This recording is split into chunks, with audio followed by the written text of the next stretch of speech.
명절들 잘 보내셨어요? 예, 많이 주셨어요? 예, 또 싸우지 않으셨죠? 예, 올림픽 따신 거 아니죠? 금메달 따시고 오신 거 아니죠? 예, 감사합니다. 요즘 청소년들 사이에서 도박이 굉장히 성행하고 있다는 뉴스를 들었습니다. 청소년들이 불법 도박 사이트를 공유하고 쉬는 시간에 함께 모여서 또 그 불법 도박 사이트에서 배팅을 같이 하는 그런 모습들이 상당히 많이 있다, 이런 보도가 나왔습니다. 여러분들 어릴 때 뭐 이렇게 동전 10원짜리 가지고 쌈치기 해보셨어요? 예, 어찌니 싸움 이런 거 해보셨어요? 예. 홀짝, 그게 이제 스마트폰 게임으로 나와 있대요. 그래가지고 애들이 쉬는 시간에 그 스마트폰 딱 누르면 거기서 자동으로 홀이냐 짝이냐가 나오는 거예요. 거기에 돈을 걸고 게임을 하는 거죠. 근데 이게 상당히 뭐 5초 10초에 그냥 홀짝을 확인하고 거기에 돈 걸고 금방 돈을 나눠 갖고 이렇게 하기 때문에 10분 안에도 수십 판이 벌어진다는 거예요. 그래서 그 지난 8일에 나온 보도에 의하면 경찰이 1조 7천억 대의 그 불법 도박 조직을 검거했는데 그 불법 도박에 빠졌던 이용자의 절반 정도가 10대 그리고 20대 청소년들이다 하는 보도가 나왔습니다. 청소년들이 이렇게 불법 도박에 빠지는 이유가 몇 가지 있는데, 먼저는 조금 아까 얘기한 대로 스마트폰이 이게 보편화되면서 접근성이 굉장히 좋아졌다는 거예요. 누구나 다 호기심에 한 번쯤 들어가 볼 수 있게 됐어요. 옛날엔 일부러 도박하는 데를 찾아가야 했지만 지금은 손 안에 있기 때문에 누구나 다 그냥 손 몇 번만 이렇게 찾아서 누르면 그 사이트에 들어가서 그것을 즐길 수 있는 상황이 되어버린 거예요. 또 이 또래 문화, 같이 하기 때문에 죄책감이 별로 없고, 또 모방심리, 친구도 하는데 뭐 나도 한번 해보자, 이런 마음들이 생긴다는 거죠. 무엇보다도 우려스러운 것은 한탕주의가 청소년들 사이에도 만연되어 가고 있다 하는 그런 우려를 낳고 있습니다. 그런데 그 걸린 그 도박 사이트에서 돈을 잃은 그 10대 가운데 한 명이, 물론 많이 돈을 잃은 청소년들도 있지만 그 중에 한 명은 3억 원을 잃었대요. 어마어마하죠. 그러니까 우리가 흔히 하는 말로 장난이 아닌 거예요. 그 돈이 어디서 나왔냐? 친구들한테 빌리고 자기 부모의 돈을 훔쳐서, 통장을 훔쳐다가 돈을 찾아가지고 3억 원을 도박으로 날렸어요. 오늘 우리가 이 사사기를 살펴보게 되는데, 우리가 사사기를 계속 지금 셋째 주에 걸쳐서 지난 앞에 두 주는 삼손을 통해서 이 시대의 모습을 한번 비추어 보았고요. 오늘은 이 사사기 17, 18장 두 장을 통해서 미가, 그리고 거기에 나오는 레위인, 그리고 단 지파, 이 세 그 파트를 같이 아울러 보면서 여기서 교훈을 찾아보고자 합니다. 이 시대의 암울함을 우리가 살펴보면서 우리는 동시에 이 그 렌즈로 우리를 비추게 되는 것이죠. 이 사사기 17장 18장의 렌즈로 우리의 삶을 한번 비추어 보면 어떤 모습이 나오는가 하는 것을 살펴보려고 합니다. 오늘 우리가 6절 말씀부터 읽었는데요. 그때에는 이스라엘에 왕이 없었으므로 사람마다 자기 소견에 오른 대로 행하였더라. 왕이 없었다 그러죠. 이 왕이 없었다는 것은 삶의 규범을 제시하고 통제할 사람이 없었다는 거예요. 내 인생에 무서운 사람이 없다는 거예요. 가이드라인이 없다는 것입니다. 무엇이 옳고 무엇이 그른지를 이렇게 선을 그어주는 사람이 없다는 거예요. 동시에 긍정적으로 우리가 무엇을 위해서 살아야 하고 어떻게 사는 것이 올바르다 하는 것을 제시해 줄 사람이 없는 거예요. 그래서 다 제멋대로 사는 겁니다. 자기 눈에 보기 좋은 대로. 그게 자기 소견에 좋은 대로, 옳은 대로라고 하는 뜻이라고 말씀을 드렸습니다.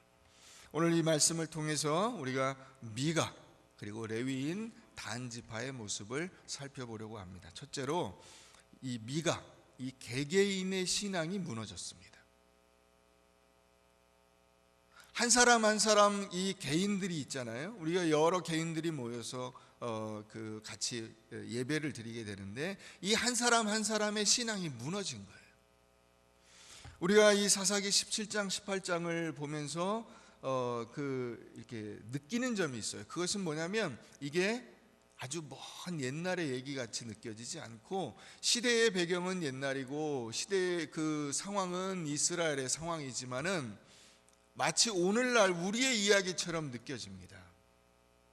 그 시대에 일어났던 이 일들이 그렇게 낯설게 느껴지지 않는 것이죠. 여기 보면 미가라고 하는 사람이 나오는데 미가는 자식들이 다 큰 어른입니다. 근데 이 미가가 자기 엄마의 돈을 훔쳤어요. 근데 그 돈이 상당한 액수입니다. 아까 그 도박에 빠졌던 그 청소년과 같아요. 여기 은 1100개라고 했는데요. 우리가 이제 그 조금 아까 읽은 말씀 가운데 10절에 보면 레위인의 연봉이 나와요. 연봉이 은 10개, 의복 한 벌 먹을 거예요. 그러면 이것을 그 이 은 1100개와 비교하면 요즘의 그 가치로 따져서 똑같이 환산할 수는 없지만 요즘 가치로 이게 어느 정도나 되는 큰 돈이냐면 20억, 30억 정도 되는 엄청 큰 돈이에요. 그 돈을 훔친 거예요. 근데 이 사람이 이스라엘 사람이잖아요. 하나님의 백성이거든요. 그러니까 하나님의 말씀대로 살아야 할 하나님의 백성이 말씀의 규범이 없는 거예요. 윤리와 도덕이 다 무너져 버렸어요. 심지어는 그래서 자기 엄마 재산도 그냥 필요하면 내가 훔치는 거예요.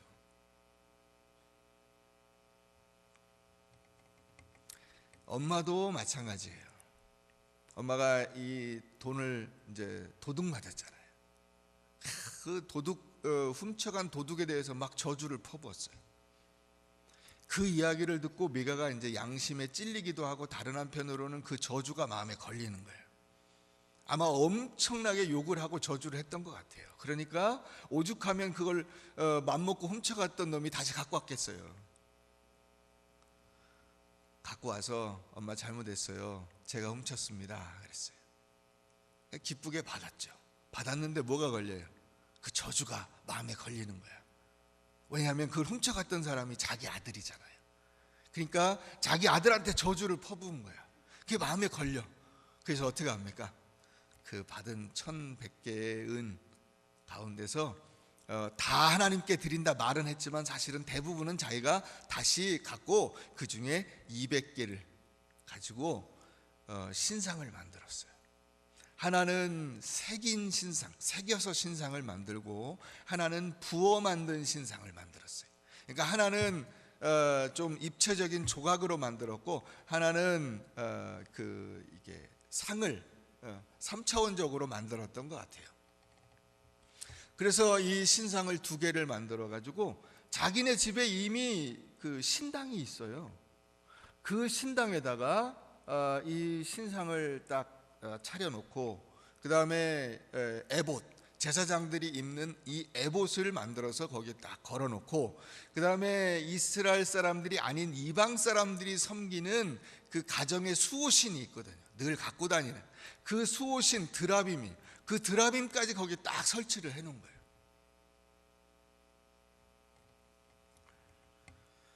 그러니까 미안해서, 자식에게 미안해서 만든 게 뭐냐면 우상이에요.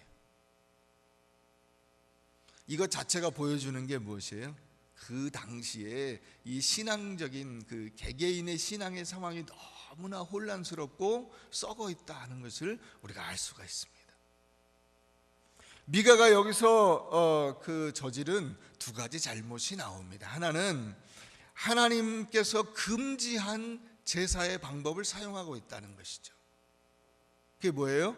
하나님이 새긴 신상, 부어 만든 신상을 만들어도 된다 그랬어요? 아니면 만들면 안 된다 그랬어요? 만들면 안 돼요.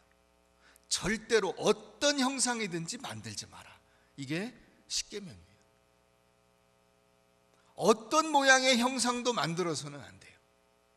눈에 보이는 형상으로 만드는 그 순간 사람들이 너무나 거기에 휩쓸려 가기 때문에 그렇게 만들면 안 된다는 거예요. 근데 여기 보면 5절 말씀에 이렇게 돼 있죠. 그 사람 미가에게 신당이 있으므로 그가 에봇과 드라빔을 만들고 한 아들을 세워 그의 제사장으로 삼았더라. 여기 신당, 이 베트 엘로힘, 이게 신들의 집이에요. 신들의 집. 그러니까 자기 집 안에 신들의 집, 다른 자기를 복줄, 자기에게 그 축복할 신들의 집을 만들어 놓고 거기에 여러 신상들을 만들어 놓고 그리고서 거기서 제사를 드리는 거예요. 미가의 잘못이 뭐예요? 하나님을 자꾸만 형상화하려고 하는 거예요. 이스라엘 백성들이 자꾸만 빠졌던 함정이 뭐냐면 하나님을 자꾸만 어떤 상으로 만들려고 하는 거예요. 그래서 출애굽기 32장에도 보면 모세가 그 하나님의 율법을 받으러 시내산에 올라갔는데 그 시내산에 올라가서 금방 안 내려오니까 어떻게 합니까? 아론을 부추겨 가지고 금송아지를 만들어 놓고 그 금송아지를 음란하게 섬겼다 그랬어요. 그 금송아지를 섬기는 것이 마치 남자가 다른 여자와 불륜을 저지르는 것처럼 음란한 것이다 하는 거예요. 근데 지금 미가가 그런 일을 하고 있는 것입니다. 불교 신자들 가운데 보면 자기 집에다가 불상을 그들 말로는 모셔놓고 사는 사람들이 있어요. 또 철저하게 우상을 섬기는 사람 가운데 집에다가 그렇게 어떤 이게 섬기는 제단을 만들어 놓은 경우가 있어요. 근데 그게 신앙적으로 영적으로 맞을까요? 틀릴까요? 그렇게 하면 안 되는 거예요. 그 사람들은 가능할는지 몰라. 그러나 그리스도인들은 그렇게 하면 안 되는 거예요. 그 마음속에 담긴 그 근본적인 저의가 무엇일까요? 하나님을 내 집에 모신다는 거야. 나를 위해서. 하나님은 다른 데에 가서는 안 돼요. 우리 집에 와서 나를 축복하고 나를 위해서 내 시중을 들어달라는 거야. 하나님을 심부름꾼으로 쓰려고 하는 거예요. 하나님은 그 요술램프 속에 들어있는 진이에요.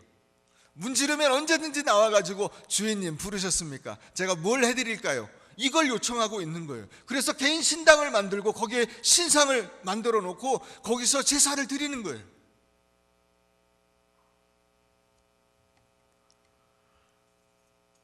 여러분, 우리가 하나님과 관계를 맺는 것은 이렇게 외적으로 어떤 형상을 만들어서 그 형상을 이렇게 얻다가 설치함으로써 하나님이 오시는 게 아니에요.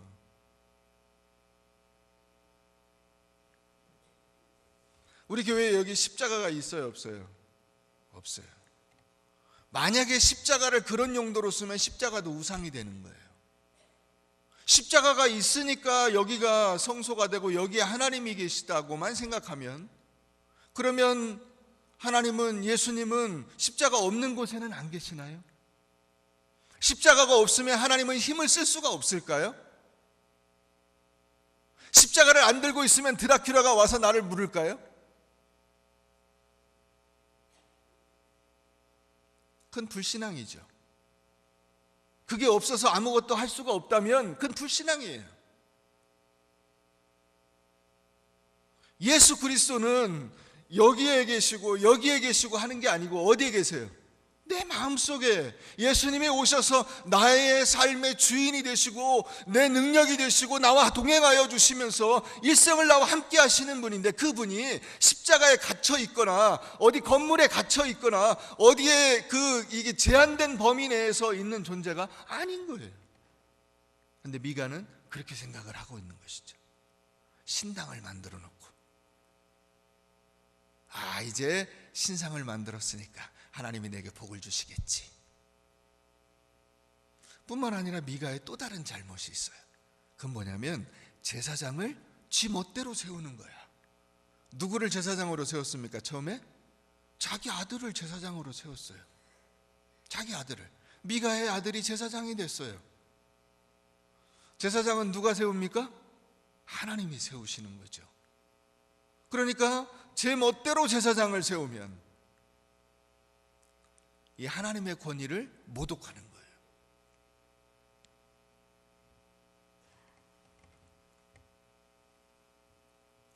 이건 마치 자기 혼자 군복을 맞춰 입고 군복에다 별 달고 내가 장군이야 라고 하는 거하고 똑같아요. 별 누가 달아줬나요? 지가 달았어요 그냥.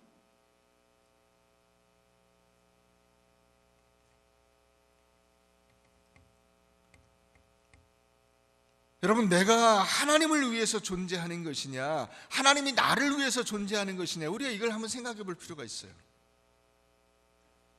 이 미가의 사고방식은 결국 뭐냐면 하나님은 나를 위해서 존재하는 거예요. 내 인생을 복되게 하시고 내 인생을 평안하게 하시고 나에게 물질을 주시고 힘을 주시고 권력을 주시고 내가 필요로 하는 모든 것들을 공급해 주시는 분, 그게 하나님이에요. 그럼 너는 하나님을 위해서 뭘 하냐? 없어요.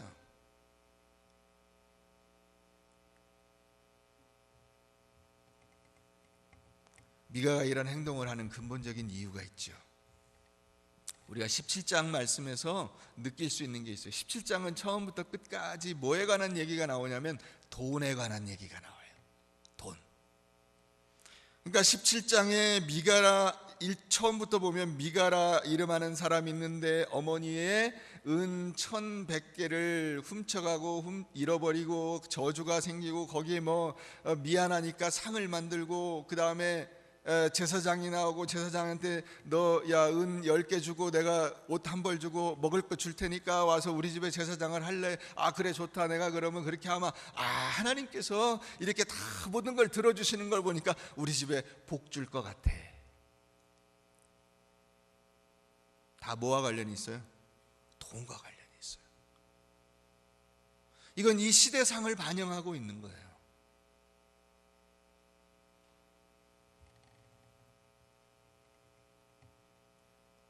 가지면 가질수록 내가 행복해지고 중요한 사람으로 대우받고 더 안전해진다 하는 이런 착각을 가지고 있는 한 우리의 삶은 똑같이 미가처럼 살게 되는 것입니다. 미가는 자신이 원하는 돈을 얻기 위해서 하나님을 이용하려고 한 것입니다. 미가가 하나님을 바르게 섬기기 위해서 가정에 성소를 세운 것이 결코 아니에요. 하나님과 좋은 관계를 맺고 하나님을 제대로 정말 하나님께 영광을 돌리며 살기 위해서 성소를 만들고 신상을 만드는 게 아니에요. 뭐 때문에? 돈 때문에. 자기 어머니가 큰 돈 가지고 있으니까 훔쳐가요. 이건 안 되겠네. 그러면 신앙생활을 해서 내가 돈을 벌어보자. 돈을 벌기 위해서 수단과 방법을 가리지 않는 것이죠.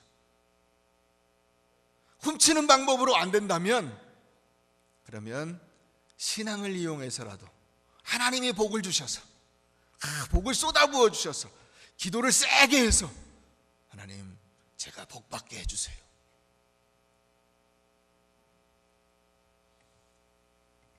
그래서 13절 가보면 이렇게 돼 있죠. 이에 미가가 이르되 내 위인이 내 제사장이 되었으니 이제 여호와께서 내게 뭘 줘요?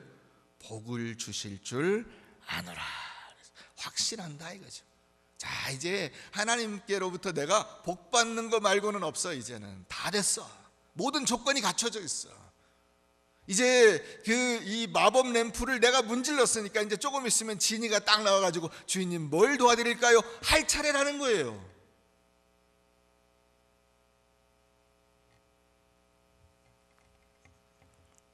여러분, 하나님과 우리가 인격적으로 만나서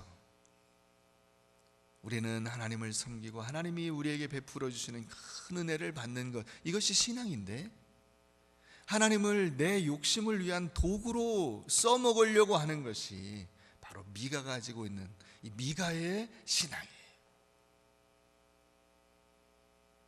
근데 여러분, 이 올바른 신앙과 이 썩은 신앙, 부패한 신앙 사이가 그렇게 멀지 않다는 거예요. 마치 그 종이장 한 장 차이 같아요. 손바닥을 뒤집는 것 같아요. 우리가 순간 우리의 마음이 변질되면 미가의 신앙처럼 되는 거예요. 두 번째로 우리가 다음 내용을 한번 보면 신앙의 시스템, 신앙의 기초가 무너졌어요. 자, 무슨 말이냐? 그 다음 보면 이제 7절 이후에 레위인이 나옵니다. 레위인. 자, 레위인이 그 베들레헴에 살았다 그랬어요. 근데 이 레위인들은 하나님께서 이게 농사 지어 먹고 살 땅을 주셨어요, 안 주셨어요? 안 주셨어요. 땅을 안 주셨어요. 왜? 사람들을 섬겨야 되니까요. 그죠? 성소에 관련된 일을 하고 제사를 드리는 일을 돕는 역할을 했기 때문에 땅을 주지 않고 대신 사람들이 바치는 제물과 11조로 레위인들이 먹고 사는 거예요. 그래서 레위인들이 사는 그 성읍들이 정해져 있어요. 그게 48개예요. 그 48개의 성읍에 베들레헴은 없어요. 그러니까 이 레위인이 베들레헴에 가서 살았고, 그 다음에 베들레헴에서도 먹고 살 것이 마땅치 않아서 지금 에브라임 산지로 이 미가의 집으로 오게 되거든요. 떠돌아다니다가 여기서 만나게 되죠. 이것 자체가 보여주는 것이 무엇이냐면 신앙적 시스템이 완전히 무너져 버렸어요. 사람들이 이렇게 우상을 섬기고 또 헛된 것에 마음이 팔려 있으니까 와서 하나님께 제사를 드리고 말씀대로 살지 않아요. 11조를 바치지 않고. 그러니까 레위인들이 할 일도 없고 먹고 살 방법이 없는 거야. 그러니까 떠돌아다니는 거예요.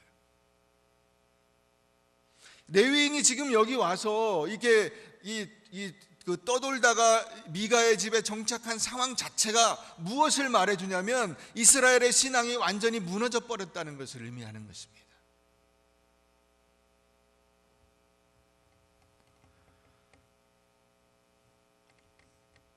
그래서 우리가 10절에 가보면 이제 미가하고 레위인하고 연봉 협상을 합니다. 미가가 그에게 이르되 내가 나와 함께 거주하며 나를 위하여 아버지와 제사장이 아버지 역할을 영적인 아버지 역할을 하면서 제사장이 되라 이거예요. 내가 해마다 은 열과 의복 한 벌과 먹을 것을 주리라 하므로 그 레위인이 들어갔더라. 레위인과 이 미가의 이 협상 조건은 다른 게 아무것도 없어요. 물질만 딱 있어요. 은 열과 의복 한 벌과 먹을 것, 다 물질에 관한 거예요. 그러니까 이 미가도 이제 조금 아까 우리가 살펴봤듯이 문제지만 레위인의 마음 속에도 뭐만 있어요? 오로지 돈만 있어요. 돈을 위해서 뭐든지 할 수 있는 거예요. 그게 어떤 그 성도 한 개인만 그런 게 아니고 그 성직의 일을 감당하고 있는 레위인도 똑같았다는 거예요. 레위인의 판단 기준은 세상과 같습니다. 좋은 집에 살고 좋은 차를 타고 좋은 연봉을 받고 좋은 옷을 입고 좋은 것을 먹고. 여러분, 우리가 잘 산다 그러면 어떻게 사는 거예요? 뭐가 많은 거예요? 돈이 많은 거죠. 잘 산다. 이 잘 산다는 기준이 과연 무엇이어야 하는가? 여러분 한번 생각을 해보세요.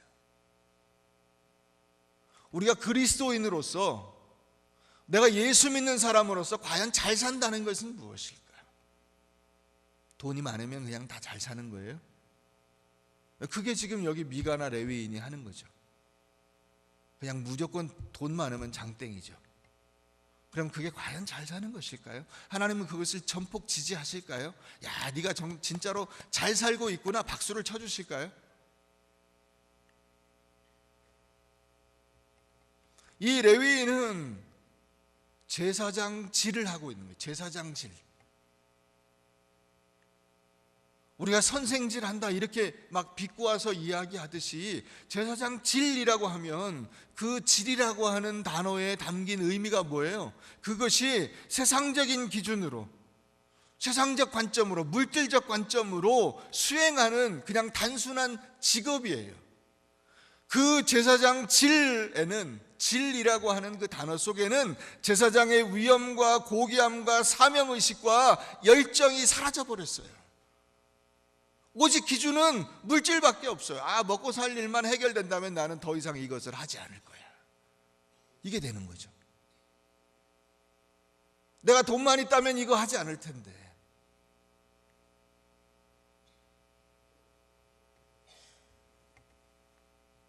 그러니까 레위인은 나중에 이 18장 가보면 다시 단 지파의 제사장으로 옮겨가 버려요. 단 지파가 그랬거든요. 네가 한 개인의 제사장이 되는 것보다 한 지파의 제사장이 더 낫지 않겠냐. 그 사람이 들으니까 괜찮거든요. 또 안 들으면 죽을 것 같기도 하고. 갔어요, 그냥. 언제든지 자신이 사는 삶의 기준이 바뀌어요. 윤리의식이 정해져 있지 않아. 내가 가지고 있는 도덕과 윤리는 상황과 여건에 따라서 얼마든지 바뀔 수 있는 거예요. 옛날에는 그렇게 살면 안 된다고 생각했는데 지금은 바뀌었어요. 뭐 때문에? 환경과 여건, 물질적인 것 때문에 바뀐 거예요. 그게 레위인이에요.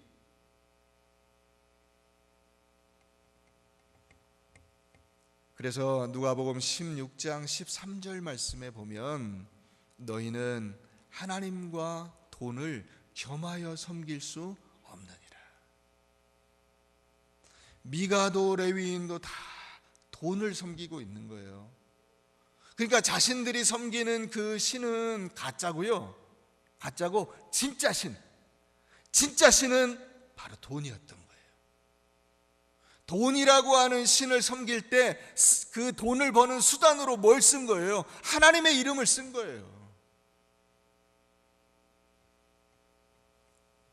이 18장에서 우리가 읽지 않았습니다만 가장 우울한 구절이 있어요.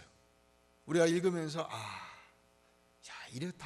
이렇다니 하고 그 탄식을 내뱉을 수밖에 없는 장면이 있어요. 그게 뭐냐면 30절이에요. 30절 한번 가보세요. 여러분 18장 30절 말씀 한번 읽어보겠습니다. 시작. 단 자손이 자기들을 위하여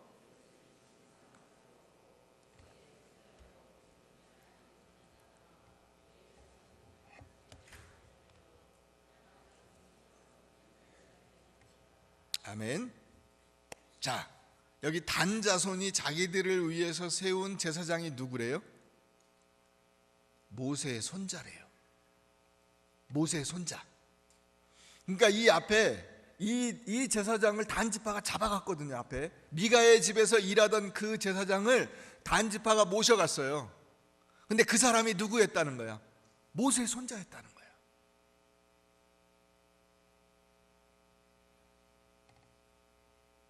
충격이죠.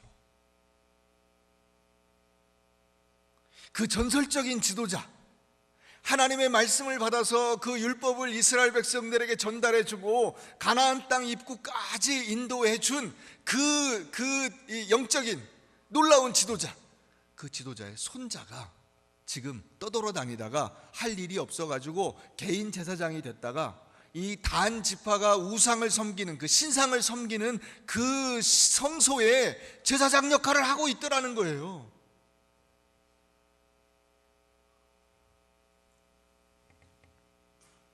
이스라엘 백성들이 가나안 땅에 들어간 지 100년도 안 됐어요.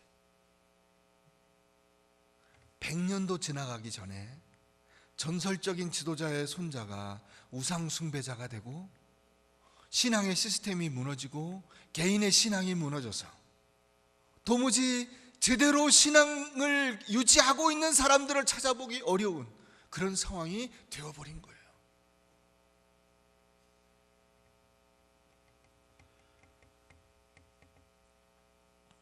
개인마다 여러분 우리가 하나님을 인격적으로 만나고 개인적으로 하나님을 만나야지, 하나님을 만나는 것이 여러분 가문으로 신앙 연조로 환경으로 주어지는 것이 결코 아니라는 사실을 우리가 알아야 돼요. 여러분들이 느끼시죠? 엄마 아빠가 신앙생활 한다고 해서 자식이 신앙생활 하는 것이 아니고, 또 엄마 아빠 때문에 교회 나온다고 해서 그 사람의 마음이 열려서 그 안에 예수 그리스도께서 살아계시고 역사하시는 진정한 그리스도인으로서 사는 게 아니에요. 결국은 모든 사람들이 개인이 그 안에 그의 삶 속에 그의 마음 속에 예수 그리스도의 영이 들어오셔서 성령이 역사하시고 성령의 은혜를 경험하고 하나님의 말씀대로 순종하고자 하는 결단과 그 체험이 없이는 진정한 그리스도인이 될 수 없다는 사실을 우리가 이 모세의 손자 이야기를 통해서 깨닫게 되는 것입니다.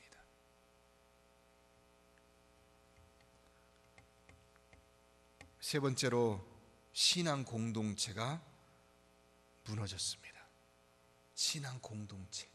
신앙의 시스템도 무너졌는데 공동체는 당연히 말할 것도 없죠. 그래서 단지파가 나오는 거예요. 자, 여기 단지파가 떠돌아다녀요. 18장에 보면 단지파가 떠돌아다니죠. 하나님께서 이스라엘 백성들이 가나안 땅에 들어갈 때 어떻게 하셨어요? 여호수아서에서 각 지파별로 땅을 분배를 해줬습니다. 자, 큰 전쟁을 다 치렀어요. 큰 전쟁을 다 치렀다는 것은 그 가나안 땅의 강력한 저항 세력들을 다 무너뜨렸어요. 이제 잔챙이들만 남았어요. 이를테면 이게 그 군대로 치면 뭐 사단, 군단 이런 이 적들은 괴멸이 되고 뭐 분대, 소대 이런 짜잘한 적들만 남았어요. 소탕 작전을 하고 그 땅에 들어가서 자기가 그 땅을 차지하고 살면 된다는 것이 하나님의 말씀이었어요. 그래서 땅을 분배를 해준 거예요. 근데 단지파에게 땅을 분배를 해줬는데 단지파는 그 땅에 지금 살고 있지 않은 거예요. 1장 한번 가보세요. 1장. 네, 사사기 1장 우리가 다시 한번 가보겠습니다. 자, 1장 34절 말씀 한번 가보겠습니다. 1장 34절 한번 읽어봅니다. 시작. 아모리 족속이 단 자손을 산지로 몰아놓고 골짜기에 내려오기를 용납하지 아니하였으며. 이건 뭐 코미디죠. 하나님의 백성이 자기에게 그 주어진 그 기업을 차지하지 못하고 아모리 족속에게 쫓겨서 산으로 올라가고 골짜기로 이 밑으로 내려오질 못했다는 거예요. 그러고 지금 한 100년이 지난 거예요. 너무 안타까운 거죠. 여러분 계시록 7장에 보면 거기 하나님 나라에 들어간 이스라엘 족속의 리스트가 쫙 나와요. 근데 거기에 단 지파가 빠져 있어요.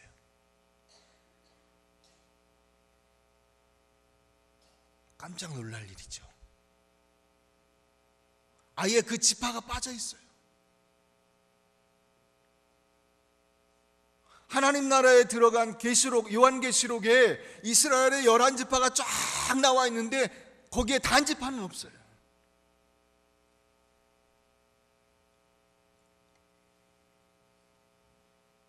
단지파는 자신들에게 하나님께서 주신 기업을 잃고 영적인 복도 잃어버린 거예요.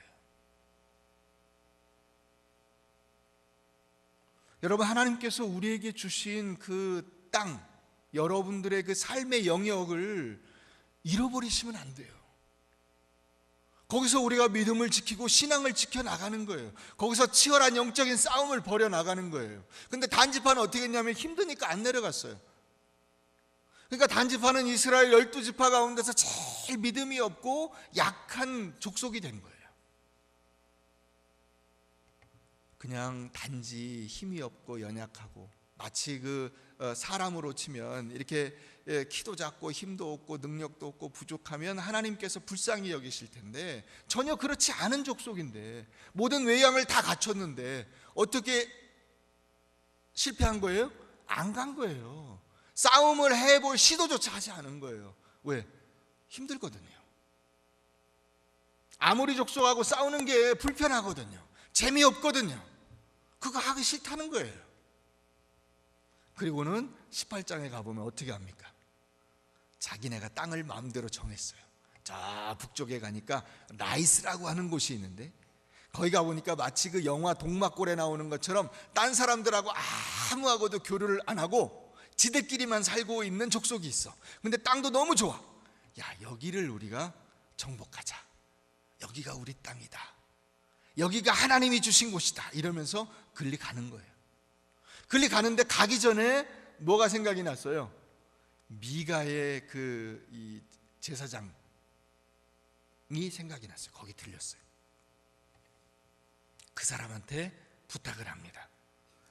그래서 우리 17장 가보세요. 자, 17장 가보면 18장 죄송합니다. 18장 5절 가보세요.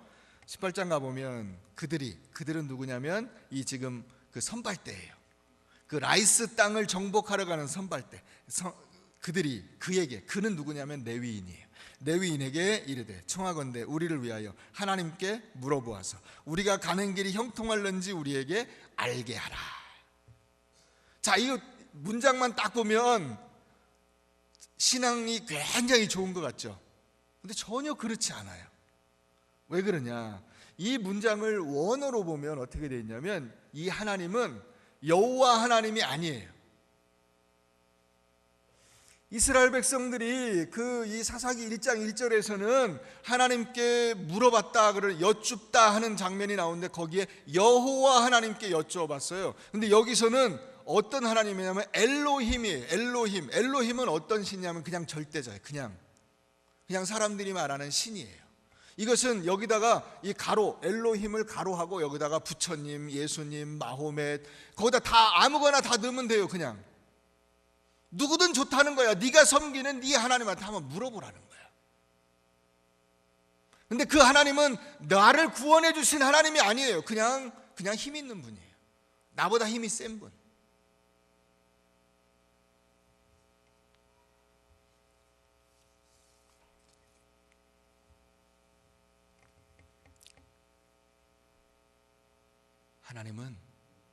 하나님은 이미 이 사람들에게 그 의미가 퇴색해 버렸어요. 제가 오늘 여기다가 분재를 가져왔습니다. 보이시죠? 네. 자, 이 분재는 원래 그 밖에 있는 큰 나무를 조그맣게 줄여가지고 개인 화분에다 만들어 놓은 거예요.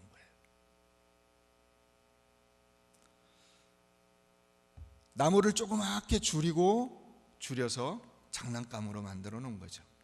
자기 애완용품이잖아요, 이거는. 근데 여러분, 하나님이 여러분들의 집에서 이 분재처럼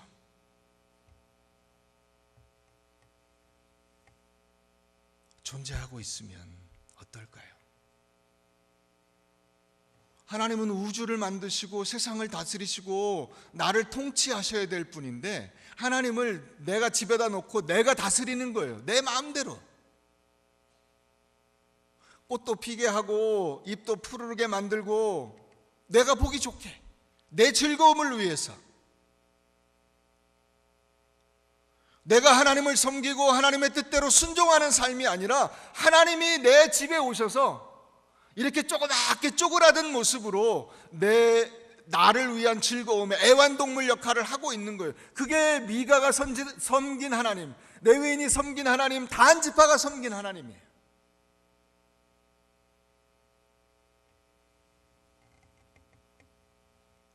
미가의 신상 종교는 인간의 욕심을 달성하기 위해서 하나님의 능력을 조작하도록 고안된 종교입니다.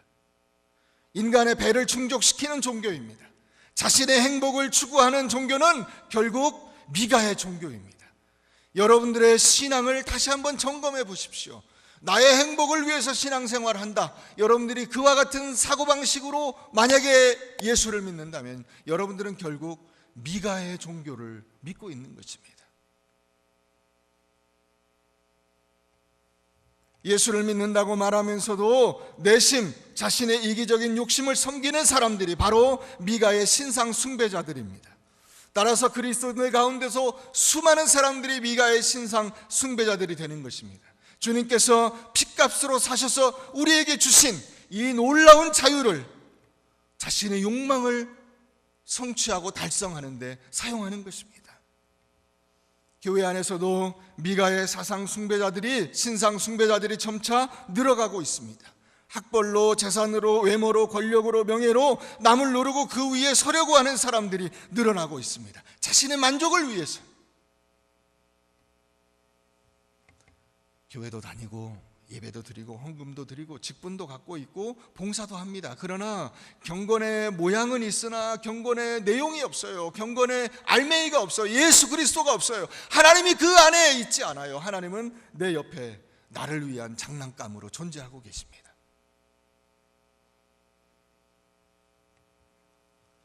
사랑하는 여러분, 하나님의 말씀에 완전히 순종하는 일에 여러분들의 신앙을 거시기를 바랍니다. 그것이 올바른 신앙입니다. 설교에 감동하고 좋은 말씀을 듣고 가는 것이 예배의 핵심이 아니라, 예배의 핵심은 내가 하나님의 말씀을 들었으면 그 말씀대로 사는 거예요. 미가는 어떤 예배를 드립니까? 자기 만족을 위한 예배를 드립니다. 내가 이제 신당도 세웠고 신상도 있고 거기에 레위인까지 들여서 제사를 드리니까 하나님이 내게 복을 주시겠지. 내가 오늘 은혜 받았으니까 하나님께서 내 마음을 기쁘게 하고 행복하게 하고 내 삶을 행복하게 해주시겠지. 사랑하는 여러분, 예배에 올바른 예배가 아니냐 기냐, 이 기준은 삶의 변화입니다. 오늘 하나님은 우리에게 묻고 계신 것입니다. 네가 과연 예배자로서, 네가 과연 신앙인으로서 너는 말씀대로 살고 있는가? 너의 삶이, 너의 일상이, 너의 예배가, 너의 신앙이 내가 내게 제시한 기준대로 되어가고 있는가?